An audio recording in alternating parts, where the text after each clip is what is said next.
The catastrophe starts laughing and says that she knew it. Other monsters start attacking the queen.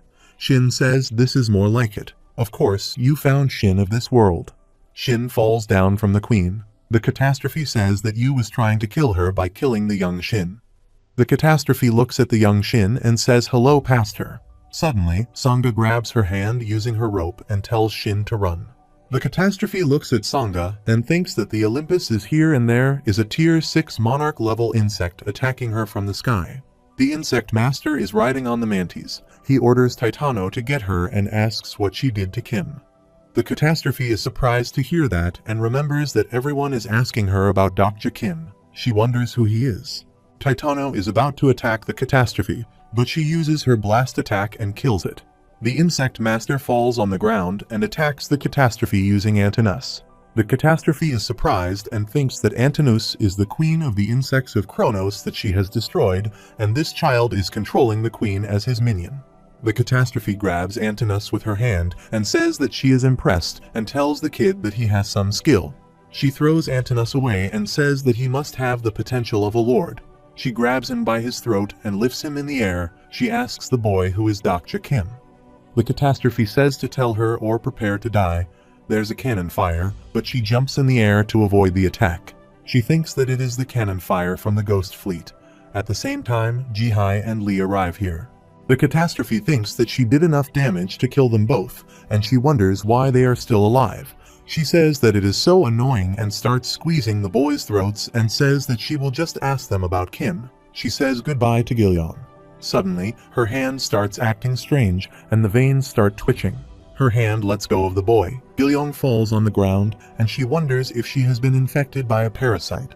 She thinks that it is impossible. Guides can't fight against catastrophes, and it is only a tier 5 parasite. She says that she can't control her body. A voice comes and tells her to stop. Kim's spirit is standing behind her. She puts her hand on her ear and wonders where the voice is coming from. She asks who he is. The catastrophe puts hands on her ears and says get out of her head. She starts crying and asks why it feels like she misses him. She screams again and says get out of her head. Kim is trying to possess the catastrophe, and Shin looks at the catastrophe and asks if it is Kim. The system notifies Kim that level 3 of the Omniscient Reader's viewpoint is activated. Kim thinks that he wasn't planning to do this from the beginning. The system notifies Kim that the person supporting the actor's point of view has been activated. Kim wonders if he is seeing things from Shin's point of view. He had no idea that he could actually possess a catastrophe. Kim can see Yu tied up and wonders if this is because of his conversation with Yu. Kim thinks that this is for the best. It might be better for him to see what Shin is up to than Yu since he's tied. Kim can hear Shin's thoughts. She says that she can't accept this. She asks what about her suffering and the years she lived. She asks what she will get in return for this round. She says that she will kill them all, every last one of them. Kim thinks that in the flood of her thoughts, he looked at the world through Shin's eyes, breathed through her nose, and killed people with her hands. He was Yuseung Shin. The system notifies that the fourth wall is shaking violently. Jihai asks the catastrophe where she thinks she's going and rushes towards her to attack. Kim thinks if the catastrophe attacks her directly, then Jihai will die. He says that he needs to stop them. The catastrophe was about to attack Jihai.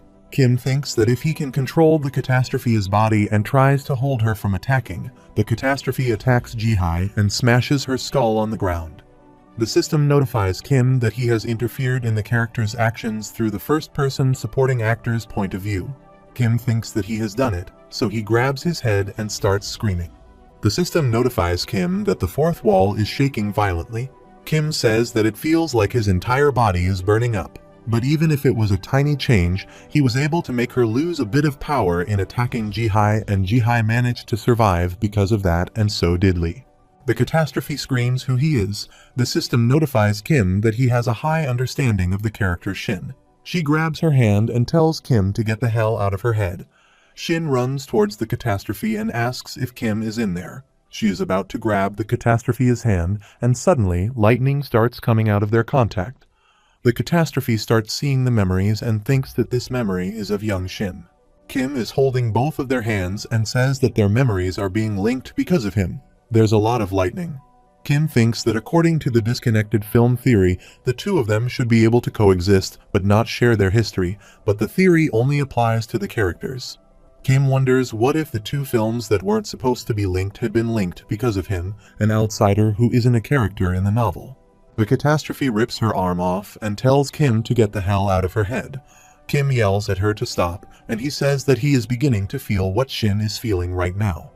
The catastrophe starts crying, and Kim wonders what he should do. He thinks that if he can hold on a little longer, then the catastrophe can collapse on its own. Kim says that he may be acting out of character. The system notifies Kim that conflicting skills have been resolved, the effects of the immortal king have been resumed, his body is revived from death, and body regeneration is commencing.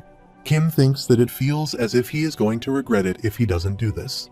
The system notifies Kim that a constellation that likes to change genders is disappointed by his decision. Kim is revived from the dead, and the system notifies that his personal skill, the fourth wall, has nullified the shock of dying, now preparing the Omniscient Reader's Viewpoint Level 3 reward. Kim thinks that this time, he revived where there were not any people around. The system notifies that the Immortal King attribute has taken effect, and he has spent 100 karma points, his bodily wastes have been excreted, and his physique has been enhanced. Kim is naked. He sees that his clothes and items are still there. The system notifies Kim that his stamina and mana have each increased by level 2, and his stats have exceeded the limit set for the scenario. While Kim is wearing his clothes, Yu calls him from behind. He is looking at Kim in disbelief. Kim thinks that he forgot that Yu was right there. He tells Yu not to say that he is going to kill him again, because if he died again, then he will die for good. Yu starts screaming at Kim. Kim brings out his sword and says that he will explain later. He kills the monsters and tells Yu to come with him because they haven't got much time. Kim and Yu arrive where the catastrophe is. Everyone starts running towards them. Kim sees that the catastrophe is on her knees and she has lost a lot of blood. Kim starts walking towards her. Lee tells him that she's dangerous, and Kim tells him that he will be fine. The catastrophe looks up and sees Kim standing there. She asks who the hell he is. Kim thinks that they might be able to defeat the catastrophe of floods if all of them were to attack her now. The catastrophe says that because of him, everything is ruined. This never happened in the round she knew of. Kim says welcome. He has been waiting for her for a long time. She asks just who he is, and Kim replies someone who wants to build the same world as her. Sangha puts her hand on Kim's shoulder. Kim turns around and tells everyone that he won't kill the catastrophe, and she's shocked to hear that. Kim says that he won't allow any objections, so he asks them all to go along with his decision. Jihai asks what he is saying, and Lee tells her that Kim must have something in mind and tells Kim that he will support his decision. The Insect Master says that he is fine with it if that's what Kim wants. Jihai says fine and says Kim always does what he wants anyway. Shin starts crying. Kim pats her on the head. The catastrophe asks Kim if he is not going to kill her. She says don't make her laugh and asks who he thinks he is. The catastrophe says that the world of the 41st round, which she's from, is no more. In the entire universe, in all the timelines, the people she knew don't exist anymore. During all those years she has suffered, she asks Kim how she could forget all of that. She looks at Yu and is suddenly silent. Kim thinks that to lose the world one lives in, and to lose the people one loves, and having to live again in that world despite that, the only person in the world who understands her pain is the regressor Yu. Yu gets up and says all regressors live out their lives in contempt of things that haven't happened yet. One kills someone because they will end up being a villain and kills someone because they will end up killing his friend, and sometimes one saves someone because they will be an ally. Yu says he knows none of that has happened yet. He also knows that they don't remember him and that they haven't done anything wrong, but he takes action believing that they will. He believes that they won't stray from the life they were destined to live, because to him these are the things that are definitely going to happen, and if he denies that, he can't go on living. The catastrophe starts shouting at Yu, saying that it is all because of how he lived with her friends. Yu interrupts her and says that she should live as he does. Yu tells her that if she wants, he will be the object of her contempt. He tells her to carry on living with the goal of killing him in this round. The catastrophe is shocked to hear that. Yu turns around and starts walking, and she tells him to wait. Kim comes near her, gives her his hand, and tells her that now, this is her new round. The Dakibai appears in the sky and says that he is sorry, but he can't allow that. Kim looks at the sky and starts smiling. He thinks that he knew it was about time he showed up, that damn mid-grade Dakibai. Kim tells the Dakibai that they didn't break any rules of the scenario. He tells Kim that they have got it all wrong and asks how they can keep a catastrophe alive because that's against the rules. He adjusts his glasses and says that their goal for the scenario is to defeat the catastrophe, and if they do not stay true to the scenario then, Kim interrupts the Dakibai and tells him don't worry, they will kill the catastrophe. Dakibai is shocked to hear that. Jihai asks Kim what he is saying because earlier he said that he wouldn't kill the catastrophe. Kim says they'll kill her, but not right now. Kim says that he clearly remembers that this scenario didn't have a time limit, so it is up to them to decide when they will kill the catastrophe. Dakibai is shocked to hear that. Kim thinks that there aren't many instances where the characters go against the scenario in TWSA, especially when the line between good and evil is blurred, like right now, the constellations of the purely good and pure evil alignments are bound to subscribe. They like to decide who is good and who is evil based on their wins, and this scenario is not a sub-scenario, but a main scenario. Even a mid-level Dakibai won't be able to make changes to its conditions. Kim tells the Dakibai to quit pushing them. He thinks the constellations love it when something like this happens, and the system notifies that the constellation Scribe of Heaven is watching him with interest. The Dakibai adjusts his glasses and says that he can't let that happen. Kim asks him if he is going to meddle in the scenario again and if he forget what happened when he did that last time. Kim thinks that he has been disciplined once already for doing just that. Bi-hyung asks Kim what he thinks he is doing. Kim replies that he should get ready and tells Bi-hyung that he is counting on him if things go out of hand. Bi-hyung asks why him. Kim replies that if he dies, then he will take Bi-hyung with him, so don't forget that. Bi-hyung is anxious as he is sweating. The Dakibai is angry and says that it is interesting, but it won't go according to his plan. Not all incarnations in the Soul Dome would want the same thing as him. A screen appears and the system notifies that a new sub-scenario has arrived. It says Sub-Scenario Catastrophe of Floods. The category is Sub. The difficulty is SS. Clear conditions are to defeat the catastrophe of floods using Shin. There is no time limit and no penalty for failure, and the reward is 2 times the reward of the main scenario. The Dakibai says that starting now, the bounty on the catastrophe of floods will be doubled. Everyone is shocked to see their screens.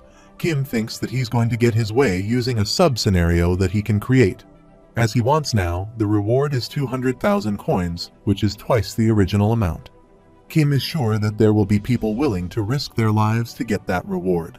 Kim is alert for an incoming attack when a voice says don't dare move if they value their lives, or they will die like a moth to a flame. Kim looks in that direction and sees that there is the King of Beauty, Jianmin, and the Maitreya King, and the neutral king, Ildo Jian. Everyone freezes after that warning. The system notifies that Naval Warfare God is proud of the incarnations of the Korean Peninsula. The Dakibai says how disappointing he didn't know that the incarnations of the Soul Dome would be a bunch of cowards. Everyone is protecting the catastrophe, and she is shocked to see that. Kim asks the Dakibai why he hasn't given it up already. He asks if he thinks that they have done enough to satisfy them. The Dakibai starts laughing and asks if Kim has been thinking that far ahead already. He says that Kim is an amazing showman, just like Dokgak told him. He says that Kim is right. Violence isn't all there is to entertainment. Kim thinks that he has been trying to win the favor of the constellations by saving the catastrophe. He used words that would avoid Starstream's censorship and tried his best to make them sympathetic towards the catastrophe. And he has made them root for his rebellion and made them pity the situation they are in. All of this was so that he could change the direction in which this scenario was headed. Kim thinks that in the world of Starstream, the only miraculous time the goal of the scenario changes is when the majority of the constellations who are watching the scenario want it to change. Kim asks the Dakibai why he doesn't hurry up and decide, either give them the reward or carry on with the 5th scenario. He says there aren't any problems in starting the 6th scenario, even if the 5th one hasn't ended yet. The Dakibai says that the incarnation of Dokja Kim is the most intelligent and dangerous incarnation he knows, but this time his intelligence will be his downfall. Kim is surprised to hear that and asks what he means. Dakibai says, "Alright then, constellations." The system notifies that a mid-grade Dakibai has intervened in the scenario. The Dakibai starts smirking, and the system notifies that the control over the catastrophe of floods using Shin has been transferred to the mid-grade Dakibai according to the scenario contract. Kim looks at her and sees that she is screaming as she is being chained. Kim shouts at Dakibai to hold on and asks what he is doing. The Dakibai says to fulfill the contract. The cogwheel of scenarios, the system notifies that the character's personality has been forced to change and a tornado appears out of nowhere. Everyone is trying to brace themselves. Kim thinks that the scenario enforcement is the power to control the fate of all the parts that make up the scenario, but it is hardly used since it violates the rule of plausibility too much. It being in place means that the majority of the constellations have agreed to the plausibility of this change in direction. The system notifies that many constellations are ecstatic with the way the scenario is going. Many constellations dislike the drama that Kim created, and the character Yuseung Shin's alignment has been fixed to evil. Kim looks at Bihyung and wonders why the constellations have turned their backs on him. Bihyung is worried and tells Kim that he is sorry. He tried to persuade them, but it doesn't go as well because Kim's reputation is way worse than he expected. Kim looks at the screen and thinks that all the messages he has been seeing seem favorable. The Dakibai calls Kim an arrogant incarnation and asks if he thinks he can control the constellations that easily. He tells Kim that humans have the tendency to only believe what they want to believe. Kim is shocked to look at the negative comments on the screen. It says some constellations are laughing at his decision, a few have retracted their support for him, and most constellations are dubious of his intent. Kim thinks that he made a mistake. Not all constellations send messages in the chat. Kim wonders how he could forget that. He thinks that he tricked the constellations using a cheap trick and cancelled the special event. The smarter constellations would have already noticed that Bihyung's channel had a maximum capacity of 9,999.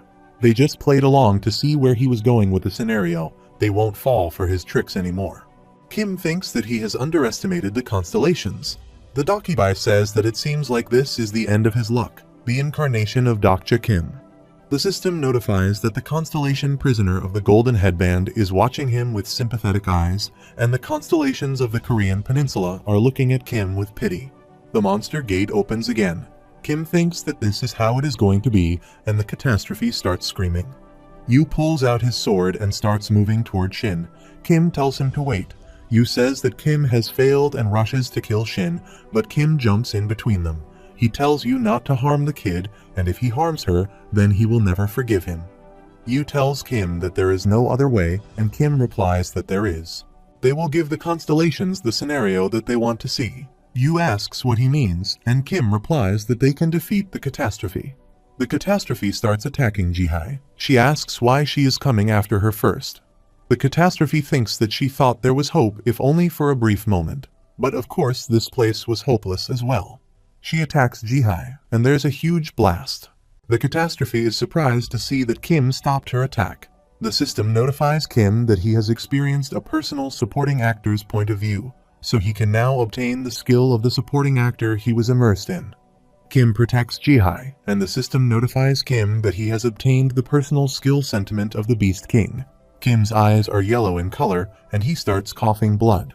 The system notifies Kim that the personal skill sentiment of the Beast King level 3 has been activated. Kim looks like Shin. Yu looks at Kim and tells him that he stole her skill, but that won't be enough. Kim says that he knows and tells Yu to cover him. The system notifies most constellations are excited by what Kim just said, and most constellations want to see an action-packed fight.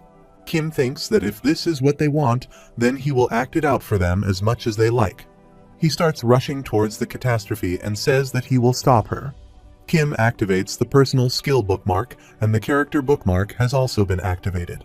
The system displays the list of available bookmarks. Kim is about to attack the catastrophe when she tells him to go ahead and kill her. Kim says it's the price he will pay for failing to change the scenario. He says that he will remove delusional demon Nemlun Kim from slot number 1 and add Judge of Evil, Hui Wenjiang. Kim attacks the catastrophe. The system notifies Kim that the duration of the bookmark skill will be determined based on his skill level, and the skill duration is 30 minutes. The system notifies Kim that his understanding of the character has reached a significant level, so he can choose to make one of their skills his own. There's a scale above Kim's head, and the system notifies that the skill Time of Judgment Level 5 has been activated, and the Constellation Scribe of Heaven is flustered. Shin looks at the scale and steps backward. The system notifies Kim that the constellations of the pure good alignment are stirred up by the skill he used. Kim thinks that he is sure that they're surprised. He used this skill even though he wasn't chosen as a judge, but he will have no choice but to allow him to use the skill because the thing in front of him is clearly evil. The system notifies that the constellations of the pure good alignment agree with the use of the skill. A voice comes out of nowhere, and it says to punish evil repeatedly. He is shook to hear that voice, and Kim's sword starts burning. Kim wonders if this is what Huiwen felt during those times she fought for him. Kim swings his sword and cuts Shin. Kim thinks that the Time of Judgment was a skill used by the Valkyries during the Holy War. Therefore, the user of this skill receives the protection of the Archangels and never loses as long as the target is evil. Kim cuts her shoulder, and a lot of blood starts pouring out. Kim's eyes are red as they start exchanging blows. Kim swings his sword again at her, but she jumps in the air to avoid the slash. Shin calls her monster squad for help, and numerous monsters start running toward Kim. Kim is frustrated and thinks that the more evil she becomes, the stronger Shin gets. He thinks that even if the Time of Judgment is overpowered, he won't be able to do this alone. He shouts at everyone to attack the monsters that are coming through the monster gate while he deals with the catastrophe. Everyone launches their attack. Songa starts running towards Kim and says that she will keep the catastrophe at bay, and Jihai says that she will handle the covering fire. Yu tells Kim that she must have made a deal with the devil to cross over to their world. Kim looks at Yu and wonders if he has used resuscitation. Kim thinks that just as Yu had guessed, Shin's soul had been pawned by a demon, and that demon had given her soul away to the Dakubai. Kim asks Yu how many more minutes, and he replies 30 and asks what about him. Kim says same here, let's go. Kim and Yu start rushing toward the catastrophe, and the Dakubai starts laughing and says that it is getting interesting. Now, this is what they call a scenario. There's an intense battle going on, and the system notifies that many constellations are going wild over the action-packed battle, and many constellations can't take their eyes off of their fight. The catastrophe inhales a deep breath and attacks them using the breath of the Beast King. Kim defends himself using his coat, and Yu jumps in the air and attacks the catastrophe. They both start exchanging blows. The catastrophe uses her blast, and Yu uses his sword. Their attacks collide with each other, and there is a huge blast. The catastrophe uses her blast again,